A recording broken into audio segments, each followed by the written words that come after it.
আমি আমার বাংলাদেশ সরকারের কাছে আমি বারবার দাবি জানিয়ে আসছি। এই দাবিগুলো এখানে লিখে আছে প্রায় 13টা দাবি। এই 13টা দাবির মধ্যে এক দাবি, আমাদের দেশেও রাষ্ট্রীয়ভাবে স্থায়ীভাবে ম্যারেজ ফান্ড গঠন করা হোক। সেই ম্যারেজ ফান্ড থেকে ওই গরিব ছেলেকে 5 বছর মেয়াদের জন্য বিনা সুদে 2 লক্ষ টাকার একটা ঋণ দেওয়ার ব্যবস্থা করা। আপনারা যে মিশন নিয়ে এখানে সুসংগঠিত আছেন, কাজ করছেন বিভিন্ন ক্ষেত্রে, এই ক্ষেত্রে যে আশা করছি যে আগামীতে সুপরিশীলিত মত সমাজের মধ্যে আসতে যাচ্ছে আগামী দিনে, সেই ক্ষেত্রে আপনারা যেন অগ্রগামী হিসেবে থাকতে পারেন। আর 21 পদকের আগে যেই থিসিস যেটা বিশ্বের দলিল হিসেবে থাকবে, এভিডেন্স হিসেবে থাকবে, হয়তোবা 21 পদক যদি পায় এটা বাংলাদেশে সীমাবদ্ধ থাকবে, 5-10 বছর পর মুছে যাবে। কিন্তু আপনি যে 21 পদকের কথা বলছেন, আমি তো বলি আল্লামা নূরীর এই আন্দোলন ওয়ার্ল্ডের মধ্যে পিএইচডির থিসিসে স্থান পেয়ে গেছে। সুতরাং এটার চেয়ে আবার বড় আনন্দ আর কি হতে পারে?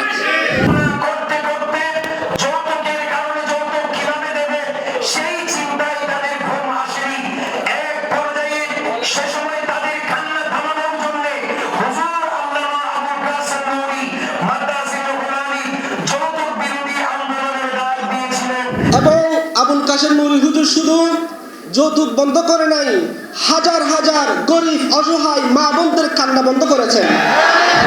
এটার সাথে সমাজের সমস্ত শক্তি এই আন্দোলনের সাথে একমত, কিন্তু এই আন্দোলনটাকে এভাবে কেউ সামনে নিয়ে আসেনি যেভাবে আল্লামা নূরী সাহেব সামনে নিয়ে এসেছেন। এটা একটা সামাজিক আন্দোলন। শ্রুতি এবং প্রতিজ্ঞা করতে হবে। আমাদের আইডল আইকন যত ওলামায়ে-কেরাম রয়েছেন, যারা আইডল হন নাই, আইডল হয়েছেন, মাঠে যারা আছেন, আল্লামা নূরী মাদ্রাসিউল আলীকে অনুসরণ করে প্রত্যেকটা মাহফিলে, সেমিনারে, সিম্পোজিয়ামে, প্রত্যেক জায়গায় যদি আমরা সচেতনতা সৃষ্টি করতে পারি। আজ ইয়ে বহুত গরম মধ্যে দেখা যাচ্ছে গরিব গরিব মহিলা আজ বিয়ে নোয়ার মাইফল বিয়ে নোয়ার বিয়ে হইল। এখন তো বর্তমানে আরও বহুত খারাপ অবস্থা দেখা যাচ্ছে। কলা কৌশলে যৌতুক নলর হয়েরও এই জিনিস ইয়েন দিলি ভালো হবো, ইয়েন দিও ভালো হবো, এক কান বাড়াইতে সমাজের মধ্যে দেখা যাচ্ছে বিরাট সমস্যা পড়ে যাবে। বহুত গরিব গরম মাইবা বিয়ে নোয়ার। মাদক সেবন করে নিজের মাকে গুলি করে হত্যা করেছে, নিজের বাপকে, নিজের স্ত্রীকে বহু অত্যাচার আছে মাদক সেবনের কারণে। হাজারবার আইন করে মাদক মুক্ত করে যাবে না, হাজারবার লিখনির মাধ্যমে মাদক মুক্ত করে যাবে না।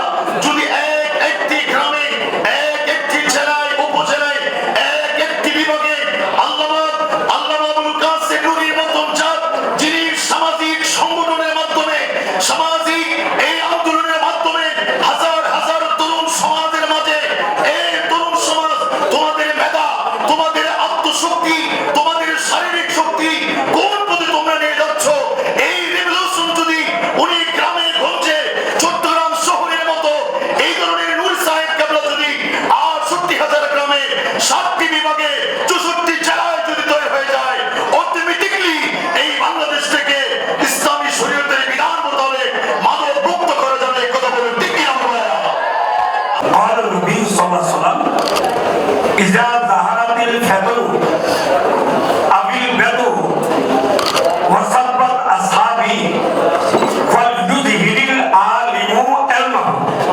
ومن لم يفعل ذلك لم يقبل الله تعالى صرفه। পীরে তরিকত আল্লামা আবুল কাসেম নূরী সাহেব মুদ্দাসিলুল আলী, যিনি আঞ্জুমানে রজবিয়া নূরিয়া ট্রাস্টের সম্মানিত প্রেসিডেন্ট এবং বহু দ্বীনি প্রতিষ্ঠানের প্রতিষ্ঠাতা, আন্তর্জাতিক খ্যাতিসম্পন্ন ব্যক্তিত্ব। হাদিসের সহিহ ইবারতে যে হাদিসটা বর্ণনা হয়েছে, তাহাবু হাদিয়া দাও, ভালোবাসা বৃদ্ধি পাবে, এই হাদিসটা আমল করা যাবে, আমল করবেন। তবে বিবাহের আগে এবং পরে এই হাদিসটা আমল করবেন না। গরু ছাগল দেওয়ার নামে এটা হাদিয়া হতে পারে না। বিবাহের পরে যৌতুক নামে কাঠ পালন পাঠানো যাবে না। এবং বিবাহের পরে ওই শীতকালীন পিঠা, গরু ছাগল, এরপর বিভিন্ন রকমের আইটেম দেওয়া, এগুলো কখনো হাদিয়া হতে পারে না। আল্লামা আবুল কাশেম নূর হুজুরকে আমি অন্তরস্থল থেকে ধন্যবাদ জানাই। শুধু আঞ্জুমানের রজবিয়া নুরিয়া ট্রাস্টের নয়, এই আন্দোলন কিছু শুধু যুব সমাজের নয়, এই আন্দোলন আমাদের সকলের। সেই জন্য আল্লামা নুরীকে আমরা ধন্যবাদ দেই। আহলে সুন্নাত ওয়াল জামাতের পক্ষ থেকে যখন কেউ বলে আপনারা কি করেছেন, তখন আমরা ওনাদেরকে দেখিয়ে দিতে পারি। তা আমরা দেখি শুধু একমাত্র যৌতুক নয়। আমি হুমায়ুন বলছি, সৃজনী বাংলাদেশের চেয়ারম্যান, সাতবাড়িয়ায়, চন্দনেশের সাতবাড়িয়ায় সর্বপ্রথম আইয়ুব খানের সহযোগিতায় আমি যৌতুক বিরোধী সম্মেলন করেছিলাম হুজুরকে নিয়ে। ওলামায়ে একরাম নিয়ত সাধারণ মানুষকে সামনে নিয়ে কথা বলেন, সাধারণ মানুষের জীবন মান নিয়ে কথা বলেন। এক্ষেত্রে আমরা বারবার বলি যে পরিবারের নৈতিকতার খলনগুলো হচ্ছে, দিকভ্রান্ত তরুণ সমাজ তারা মাদকে আশ্রয় নিচ্ছে। এক্ষেত্রে মাদকের সহজলভ্যতাও একটা বড় কারণ। আমাদের সরকারের পক্ষ থেকে আমরা মাদক অধিদপ্তরকে সশস্ত্র করা হয়েছে ইদানিং। এর আগে তাদের কাছে এই সমস্ত সশস্ত্র রেড ইত্যাদির ক্ষমতা ছিল না, এটা নতুন করে হয়েছে। এখন মাদক দ্রব্য অধিদপ্তর যে কোনো জায়গায় তারা স্বয়ংসম্পূর্ণভাবে রেড দিতে পারে। আশা করছি আমাদের সবার যৌথ উদ্যোগে, সবার সম্মিলিত প্রচেষ্টায় এই দুরাচার থেকে, এই দুরবস্থা থেকে, মাদকাসক্তির এই ক্ষেত্রে আমরা উল্লেখযোগ্য অগ্রগতি আমরা অর্জন করতে পারবো।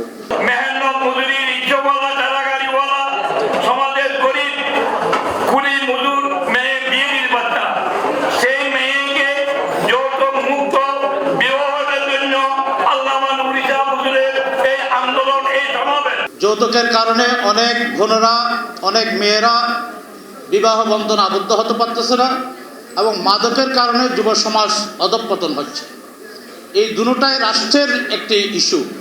এই রাষ্ট্রের ইস্যুকে হুজুরের নিজের উদ্যোগে, হুজুরের সংগঠনের মাধ্যমে জাতিকে, সমাজকে জাগ্রত করার জন্য, সমাজ থেকে এই ব্যাধি দূর করার জন্য হুজুরের এই আন্দোলন।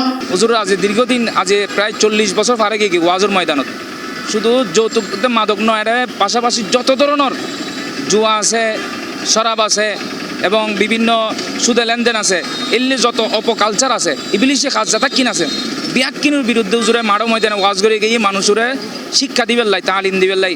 এরপরও দেখা যাচ্ছে ইবের মধ্যে আর চট্টগ্রামের মধ্যে বেশি দেখা যাচ্ছে এই অবস্থা, এই যৌতুক ইবে বেশি দেখা যায়। আমি যখন মসজিদে যেতাম জুমায়, অনেক বুড়ো বুড়া মানুষ কাগজ একটা নিয়ে দাঁড়িয়ে থাকতো। কি চাচা, আসসালামু আলাইকুম, কি জন্যে? বলতে চোখের পানি ছেড়ে দিল। হুজুর আমার দুটো মেয়ে উপযুক্ত, সবাই টাকা চাই, এত চাই, এই চাই, আমি গরিব মানুষ কোত্থেকে দেব? আপনি একটু মুসল্লিদেরকে বললে আমাকে একটু হেল্প করবেন। আবার দেখি মহিলা, আমাদের খারাপ বয়স্ক, মায়ের বয়স্ক অনেক মহিলাও একই অবস্থা। আসলে এগুলো আমাকে এমন আঘাত করেছে, এটা বলার মতো নয়। এক পর্যায়ে Laldighi Maidan, Jamiatul Falah press club, Dhaka press club, Brahmanbaria, Sylhet press club, বাংলাদেশে কোনো জায়গা আমি রাখি নেই, জাতিকে সচেতন করার জন্যে। বিভিন্ন মানুষের মাঝে প্রশ্নের সম্মুখীন হয়ে যে আপনাদেরকে সমাজ সংস্কারের নাম বলেন, তখনই বলি আমরা আবুল কাসেম নুরী হুজুর। এভাবে প্রতিটি ক্ষেত্রে আবুল কাসেম নুরী হুজুরের যে অবদান, বর্তমান জমানার মধ্যে আবুল কাসেম নুরী হুজুর বর্তমান জমানার ইমাম আহলে সুন্নাত, বর্তমান জমানার ইমাম আজম, বর্তমান জমানার ইমাম বুখারী, এবং বলতে গেলে আল্লামা নুরী হুজুরের অবদান অনস্বীকার্য।